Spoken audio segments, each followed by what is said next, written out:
Salut tout le monde, on se retrouve dans une nouvelle vidéo double critique de deux films actuellement dans dans plein de cinémas en France.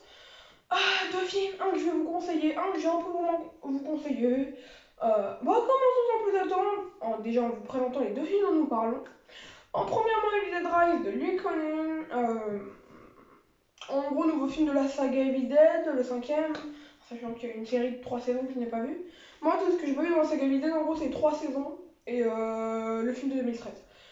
Mais donc, voilà, un nouveau film décrit comme très gore, décrit comme très bon. Ouais, on me l'a bien décrit en gros. Et Misanthrope à côté de Damien Zilfon. Que je connaissais pas il y a une semaine, pas une semaine machin.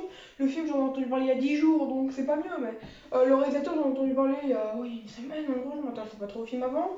On me l'a vendu comme un chef-d'œuvre pour certains, on me l'a vendu comme tout simplement excellent pour d'autres. On m'a dit qu'il y avait Ralph Ineson qui jouait l'un des rôles. Il a pas fallu plus pour que j'aille voir les deux. Commençons maintenant avec Evil Dead Rise. Lee Cronin ou Lee Cronin, on va dire Lee Cronin. Bref. Précédemment réalisé The Hole in the Ground. C'est un petit film d'horreur pas vraiment extraordinaire, en fait, surtout oubliable. Petit film d'horreur extrêmement classique, même si je peux me permettre. Il n'y avait aucune inventivité, c'était. Non, du fait qu'il y en a qui aiment, faudrait que je le revoie à la limite, parce que je l'ai quand même vu en 2020, et comme vous dit, assez oubliable. Donc, déjà que c'est oubliable, c'est un mauvais signe. Il y a des films que j'ai vus en 2020 dont je me rappelle quand même légèrement mieux. Donc voilà, même beaucoup mieux. En 2023, donc il revient avec le 5e volet de la saga Evil Dead. Mon lien avec la saga Evil Dead. Evil Dead 1 1981 de Sam Raimi. Très bon. Alors, c'est pas extraordinaire ce moment, mais c'est très bon. Ça se vaut, c'est inventif, c'est bien filmé. D'ailleurs, j'étais dans un live Evil Dead chez Mister Cult hier. Vous voulez regarder sa chaîne, un peu chaîne très intéressante.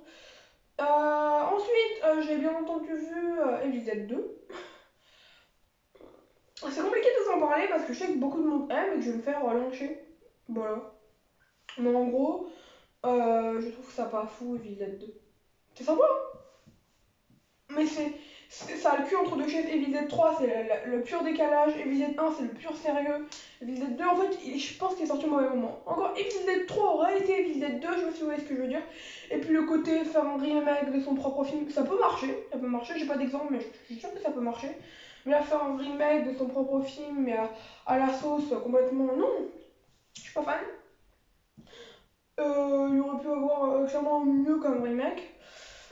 Mais donc, ouais, enfin, pseudo-remake, en plus c'est un pseudo-remake, c'est un remake, c'est un espèce de pseudo-vrai faux remake.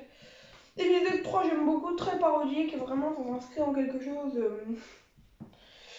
de très bizarre, très étrange, mais en vrai, j'aime beaucoup parce qu'en fait, et pas bizarre et étrange dans le sens, ouais, c'est glauque et tout. Je veux dire, dans le sens, c'est très écarté des deux autres films de la saga. Evil Dead 2013, pas vu, 3 saisons d'Evil Dead, la série, pas vu. Evil Dead Rise, j'ai vu. Pour commencer par les qualités, Evil Dead Rise est aussi poisseux que vénéneux, offrant une tonne de caméras d'un terne fort, aidant à une ambiance en fait glaucasse, obscure. Vraiment, il y a une ambiance, une teinte. Je sais pas si vous vous rappelez du film Affamé en 2021. Aucun rapport, les deux films n'ont rien à voir. Mais je trouve qu'il y a un truc, dans l'ambiance qui se ressemble. Donc bon, Affamé est encore moins gore. Après, si on oublie les jumpscares efficaces, l'horreur bien conçue, inventive, d'une flippantise excellente, je pense sincèrement que le scénario il est clairement manqué. Beaucoup trop simple. C'est construit en fait sur des personnages tellement archétypaux, sur un message, sur la maternité qui est bien, mais qui est tellement mal foutu dans le film. Non, je suis désolée, mais j'arrive pas à aimer ce film. Voilà, je dis clairement, Evil Dead Rise, c'est mieux que Evil Dead 2. Où je sens les commentaires. Ouais, Evil Dead Rise, c'est mieux qu'Evil Dead 2, selon moi, bien entendu, de mon humble avis. Mais ça reste pas fou, quoi. Sincèrement, j'ai pas trouvé ça extraordinaire. On s'attache pas aux personnages qui sont juste là pour. En gros, les personnages, ils ont deux fonctions. Soit l'une, soit l'autre. Voir les deux, combattre, ou mourir, ou les deux. Lee Cronin, putain, t'as bien fait ton scénario, toi. Bah Sam Raimi, il a dû être content, hein. Et pourtant, il a produit, quoi. Chacun son avis sur le truc, mais.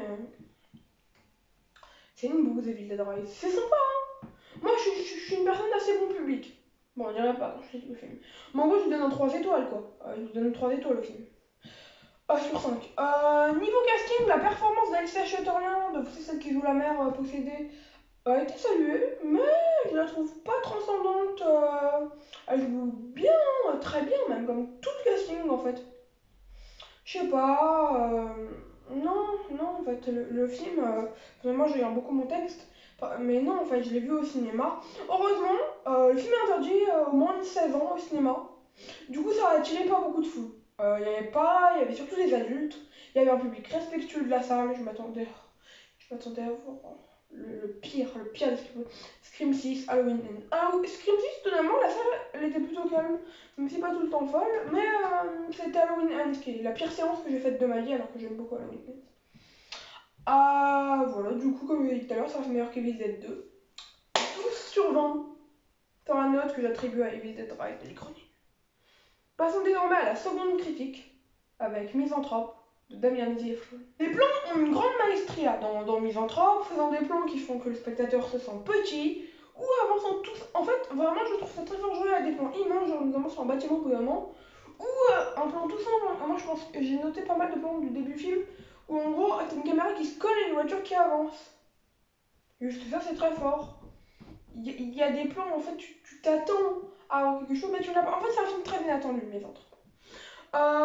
Déjà, parlons des performances d'acteurs. Shailene, je crois, Shailene Woodley, impressionnante. Elle campe excellemment son personnage. Et Ralph Ineson. Ralph Ineson. Kate Dickey et Ralph Ineson ont participé sur pas mal de films ensemble, notamment les Robert Eggers. Et Ralph Ineson a choisi un bien meilleur chemin que Kate Dickey. Franchement, Kate Dickey s'est perdue derrière, mais Ralph Ineson, mamma mia, pardonnez-moi, mais non, mais c'est Ralph Ineson, il est bon, il est bon. Depuis des films de je vois en 2015, perfect, hein, c'est presque imperfect. Il a eu des films un peu moins bons, The Boy 2, La Malédiction de Brahms, mais sinon, non, en vrai, ça fait clairement l'affaire. Les personnages sont très bien construits, différents d'à l'habitude. Le personnage principal, Léopard Shenley Woodley, n'est pas basique. Il y a de l'idée, il y a du dramatique, et pas du dramatique NCIS. On veut quoi, nous? Du dramatique NCIS ou du dramatique cinéma? Du dramatique cinéma, j'espère, s'il vous plaît. Le film, il sait être dur. Notamment dans des scènes où des innocents sont tués à cause de canulars. Il y a un canular au bout d'un moment qui fait que des innocents sont tués. Ou il y a une erreur qui fait que quelqu'un est tué vers le début du film. Le réalisateur, d'ailleurs, s'il plaît beaucoup à surprendre à propos de ces scènes-là. Il n'y a eu que 2 erreurs par les policiers et il n'y a eu que 2 fusillades. Le réalisateur fait un truc une fois et il le répète pas. À la plupart du temps, ce qu'il fait une fois, il le refait. Mais étonnamment, comment dire, quand il répète ces trucs, mais les gars, on s'attend pas à ce qu'il le répète alors qu'il a déjà répété des trucs plein de fois, enfin 2 fois, mais plusieurs choses, il les a déjà répété 2 fois, mais il fait jamais l'erreur de le répéter 3 fois parce qu'il ne veut pas être prévisible et il n'est jamais prévisible tout en étant dans une certaine logique. Misanthrope aussi, qu'est-ce que je pourrais dire? Il y a de l'humour. L'humour pas mal noir, mais il y a de l'humour. Il y a de l'humour qui se glisse là-dedans. J'aime beaucoup notamment la scène des feux d'artifice. Il y a la police qui est sur la scène de crime, feux d'artifice. Cette scène, elle est hyper drôle. Non, sincèrement, ouais, c'est vachement marrant comme film. C'est bizarre à dire, c'est très bizarre. Quand tu vois le film, c'est marrant, c'est flippant, c'est trauma. Clairement. Le film n'est pas trauma, mais ce que je veux dire, c'est le film ne nous épargne rien. Le film nous épargne rien, c'est inattendu ce film. Par exemple, vous, en vrai, on vous donne le résumé suivant. En gros, il y a quelqu'un, un tireur qui tue plein de gens. On ne connaît pas son identité. Vous pensez qu'il faut trouver quoi? Bah son identité. C'est absolument pas le but du film. J'ai cru ça pendant une bonne demi-heure, sauf que je pourrais vous le dire, et je crois même que si je vous le dis, vous allez comprendre qui c'est. Donc même en faisant, je vais faire le sous-entendu. Si vous voulez pas écouter, quittez la vidéo. Sachez que Misanthrope c'est du très très bon. Et Evil Dead Rise un peu moins bon. Mais du coup, voilà, si vous voulez pas continuer, ne continuez pas. Mais en gros, avec sous-entendu, en gros, un acteur que j'aime beaucoup joue le tireur. Et en fait, bah, je sais qu'il était au casting, mais pendant 1h15, on le voit pas l'acteur. Et puisque moi je me suis rendu compte qu'au bout d'un moment que c'était lui, quoi. Au bout d'une heure et quart, je me dis, hmm, on voit son nez, tiens. Genre, parce qu'on voit pas sa tête au bout d'un moment, mais on voit quelque chose. Genre, on voit un peu le. Et j'ai remarqué que c'était l'acteur en question, j'en ai parlé dans la vidéo. De toute façon, je pense que vous savez c'est qui. Et puis vous avez quitté la vidéo si vous voulez vraiment pas le spoiler. Voilà, donc c'est du très haut niveau, un thriller qui se concentre non pas sur l'identité du misanthrope, mais bien sur sa psychologie. La psychologie du misanthrope est très forte et j'aime beaucoup. Et pour finir, j'ai pleuré à la fin. Au moment où il y a quelqu'un qui monte, vous savez, au moment où il y a une grande fusillade vers la fin, c'est pas une fusillade, c'est la fusillade mais inversée. Je sais pas si vous voyez ce que je veux dire. Beaucoup de personnes contre une.